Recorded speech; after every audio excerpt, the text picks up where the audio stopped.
बहुत सारे लोगों के दिमाग में आ रहा था, लोग कहीं न कहीं सोच रहे थे इस चीज़ को कि ऐसे कैसे हो सकता है कि बिना कोर्ट और बिना सीनियर के हम प्रैक्टिकल चीज़ों को सीख सकते हैं। तो सबसे पहली चीज़ तो ये बता दूँ मैं कि मेरा उद्देश्य क्या है। मैं यहाँ पर कोई बैठे-बैठे आपको पूरा का पूरा एक वकील नहीं बना दूँगी, ठीक है?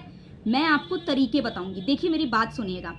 आप लोगों ने अपने स्कूल डेज़ में, मेरी हमेशा से आदत रही है चीज़ों को सिंप्लीफाई करके बात करने की, तो मैं कोई बहुत ज़्यादा बड़े-बड़े वर्ड्स यूज़ नहीं करूँगी। मैं सिंपल लैंग्वेज में आपको समझाऊँगी, ठीक है?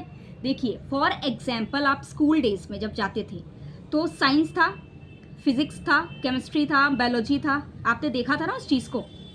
आप सोचिए कि जब आपका प्रैक्टिकल स्टार्ट होता था, तो आपको प्रैक्टिकल फ़ाइल क्यों बनवाई जाती थी? सब कुछ अगर प्रैक्टिकली होता है तो फिर प्रैक्टिकल फाइल क्यों बनवाई जाती थी? वही सेम चीज़, वही सेम एक्सपेरिमेंट आपको लिखने को क्यों बोला जाता था? कभी सोचा है? उस चीज़ को क्लास में बैठाकर पहले पहले थ्योरेटिकल वे में समझाया क्यों जाता था? क्यों एक्सप्लेन किया जाता था उन टॉपिक्स को? और उसके बाद आपको लैब में क्यों लेके जाते थे? पहले आपको एक्सप्लेन करते थे उस टॉपिक को, उसके बाद उसके नोट्स बनवाते थे, आपकी फाइल तैयार करवाते थे और उसके बाद आपको लैब में लेके जाते थे। मैं अभी फ़िलहाल इसी तरह की स्ट्रैटेजी यूज़ कर रही हूँ, ठीक है? देखिए, अब जैसा कि हम जान रहे हैं कि सीनियर्स इतने ज़्यादा फ्रॉडस्टर्स निकल जाते हैं, तो हम कैसे करेंगे? तो मैं क्या सोची कि एक काम करती हूँ, मैं मुँह ज़ुबानी इनको सारी एक-एक चीज़ें ईज़ी लैंग्वेज में बता देती हूँ, ताकि जब ये कोर्ट में एंटर करें तो इनको सारी चीज़ें रिमाइंड होना शुरू हो जाए कि अरे! साक्षी मैम ने बताया था यहाँ पर ये चीज़ रहती है, देखो एग्ज़ैक्टली वही चीज़ हो रही है। अरे! इसको देखो ई-फाइलिंग जैसा वो बता रही थी ना कि इस तरह से काउंटर पे जाते हैं, इस तरह से बात करते हैं, देखो सेम वो वकील वैसे ही कर रहा है। फिर उसके बाद आप अंदर कोर्ट रूम में जाओगे, बोलोगे अरे! साक्षी मैम ने बोला था ना कि इस पॉइंट पर ये डायलॉग बोलते हैं, अरे! सेम वही डायलॉग बोल रहा है। तो आप रिलेट कर पाओगे, आप एकदम एलियन की तरह वहाँ पर नहीं रहोगे कोर्ट रूम में। और आपका सीनियर बैठकर ये नहीं सोच रहा होगा कि अच्छा बेवकूफ़ है, इसको और बेवकूफ़ बनाऊँगा, ये नहीं सोच रहा होगा। वो ये सोचेगा कि ऐसा लग रहा है कि ये बंदे को किसी ने अच्छे से सिखा पढ़ा के भेजा है, ठीक है?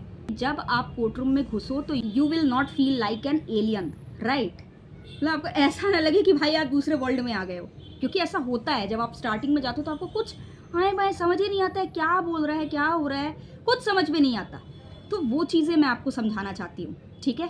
तो ये एक इंट्रो वीडियो है जिसमें मैं आपको अब बता दी सबसे पहली चीज़ तो कि मैं एक पिक्चर की तरह आपको सब कुछ बताऊँगी। एक इमेजिनेशन पूरा आपको एक बताऊँगी कि इमेजिनेशन के through you can imagine that situation when you will go to the court, right? ये चीज़ें आपको ज़्यादा बेटर तरीके से समझने को आएँगी। ऐसे नॉर्मली थ्योरेटिकल बेसिस पे लोग बोल देते हैं ना, तो उतना बेटर वे में समझ में नहीं आता। अब हमारी मजबूरी हो गई है। कुछ लोग आकर बोल रहे थे कि वकील जो होते हैं उनको आप जॉइन करो तभी। अरे भाई नहीं कर सकते, पीपल आर मिसलीडेड अस। 6-6 साल तक मजदूरों की तरह काम करा रहे हैं, हमारे हाथ कुछ नहीं लग रहा है। हमारी फैमिली वेट कर रही है कि यार बच्चा पैसा कमा के लाएगा। तो वी कांट डू एनीथिंग ना। तो हम इसी तरीके से एक दूसरे को हेल्प करके आगे बढ़ सकते हैं और मैं आपको सिखा सकती हूँ बहुत अच्छे से। सोचिए आप 8 साल के बाद एक लड़की टीचरशिप छोड़कर एडवोकेसी में आती है, भूलती ही नहीं है उस 8 साल में। टीचिंग प्रोफेशन से इतने पैसे कमाने के बाद भी वो एडवोकेसी प्रोफेशन को नहीं भूलती है, जमा-जमाया टीचिंग प्रोफेशन छोड़कर आती है, तो कुछ तो इंटरेस्ट लाइन उसका होगा।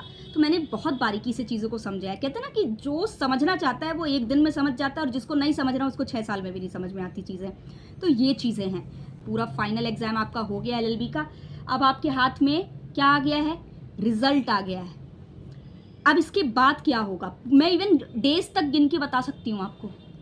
देखिए, जिस दिन आपका रिज़ल्ट निकला ना, उसके करीबन जैसे मेरा रिज़ल्ट निकला था 1 अगस्त 2 अगस्त के आसपास मेरा रिज़ल्ट आया था, ठीक है?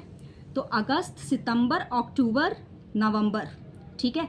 तो अक्टूबर से रजिस्ट्रेशंस की डेट आने लग गई थी कि स्टेट बार काउंसिल का रजिस्ट्रेशन करा लो और क्योंकि बीसीआई का एग्ज़ाम होने वाला है दिसंबर में, ठीक है? तो फिर पहुँचते-पहुँचते नवंबर पहुँचा और नवंबर से चालू हो गया था फॉर्म भराना। 12 दिसंबर को एग्ज़ाम हुआ था, ठीक है? तो मतलब आप काउंट करो अगस्त, सितंबर, अक्टूबर, नवंबर 4 महीने का गैप आता है, ठीक है? 4 महीने का गैप आता है। इसके बाद आप फॉर्म वॉर्म भर के और उसके बाद आप एग्ज़ाम देते हो, ठीक है? बीसीआई का एग्ज़ाम देते हो। इस बीच क्या प्रॉब्लम आती है? स्टेट बार किस तरह से परेशान करता है आपको टेम्परेरी लाइसेंस देने में, ये चीज़ भी मैं बताऊँगी। इसके सॉल्यूशंस भी बताऊँगी कि किस तरह से डील करते हैं। इसके बाद सीनियर अगर आप ढूंढने निकलते हो तो क्या क्या प्रॉब्लम आती है, और उसके बाद मैं बताऊंगी कि सीनियर को ढूंढने की क्या स्ट्रैटेजी है, बेस्ट वे से आप कैसे सर्च कर सकते हो। ठीक है, सीनियर आपको पहले दिन क्या सिखाएगा, ठीक है, या फिर मेरी अपनी अंडरस्टैंडिंग के हिसाब से आपको अगर गलत सीनियर मिल गया है तो आपको चीज़ों को कैसे हैंडल करना है, क्लाइंट बेस कैसे बनाना है। अगर आप एलएलबी की पढ़ाई कर रहे हैं तो उसके साथ साइमल्टेनियसली आप कैसे अपनी प्रैक्टिकल एजुकेशन है उसको परस्यू करें। लीगल फील्ड में आप अपनी प्रैक्टिकल एजुकेशन को कैसे साथ में लेकर चलें।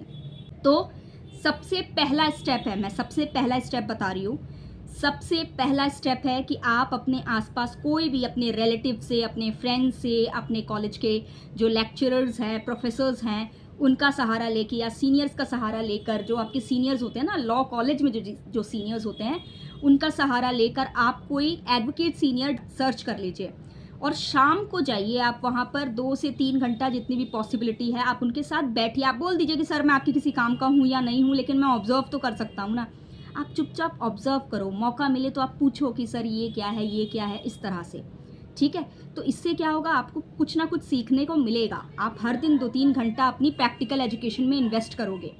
ठीक है, उसके बाद जो जितने भी एक कहा जाए जूनियर एडवोकेट्स हैं, ठीक है, कोर्ट रूम्स भी अगर जब भी आपको मौका मिले कोर्ट जाने का तो कोर्ट में जाओ, लीगल प्रोसीडिंग्स वहाँ पर देखो। ठीक है, वहाँ पर जो भी आसपास जो लोग आपको खाली दिखे जूनियर एडवोकेट्स या कोई भी, तो उनसे फ्रेंडशिप करो, उनसे बात करो, उनसे चीज़ों के बारे में पूछो।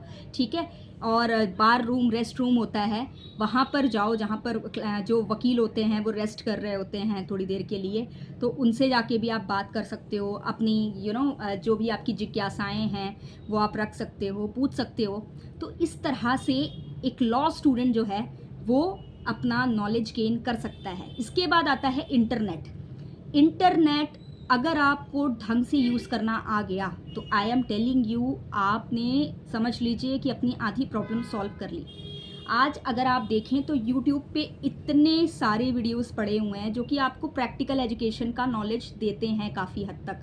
तो आप कोई एक वीडियो ज़रूर रोज़ देखें। उसके बाद आप कुछ वेबसाइट्स हैं, उन वेबसाइट्स पर विज़िट करें जहाँ पर आपको रेगुलर अपडेट्स मिलती हैं जजमेंट्स वगैरह की, क्या चल रहा है कोर्ट में।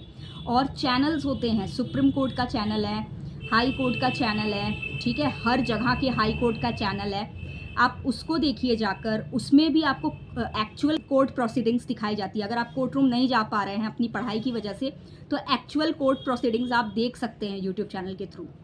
ठीक है, ये सब तरीके हैं। तो इस तरह से लॉ स्टूडेंट साइमल्टेनियसली अपनी पढ़ाई के साथ साथ प्रैक्टिकल एजुकेशन ले सकते हैं, क्योंकि हम लॉ स्टूडेंट्स पर बहुत ज़्यादा बर्डन नहीं डाल सकते, क्योंकि उनको अपनी लीगल स्टडीज़ की भी पढ़ाई करनी होती है और सेमेस्टर वाइज एग्ज़ाम्स हो रहे होते हैं, तो उनके ऊपर लोड होता है। ठीक है, आप लॉ करते हुए, अपनी स्टडी करते हुए कैसे प्रैक्टिकल एजुकेशन ले सकते हो। ठीक है, हम बात करेंगे कि आपने जब अपनी लॉ की स्टडी कंप्लीट कर ली है, then after how you will start your practice in the court, right. अगर कुछ पूछना हो तो कमेंट सेक्शन में पूछ लीजिएगा और वीडियो को लाइक कर दीजिएगा। धन्यवाद दोस्तों।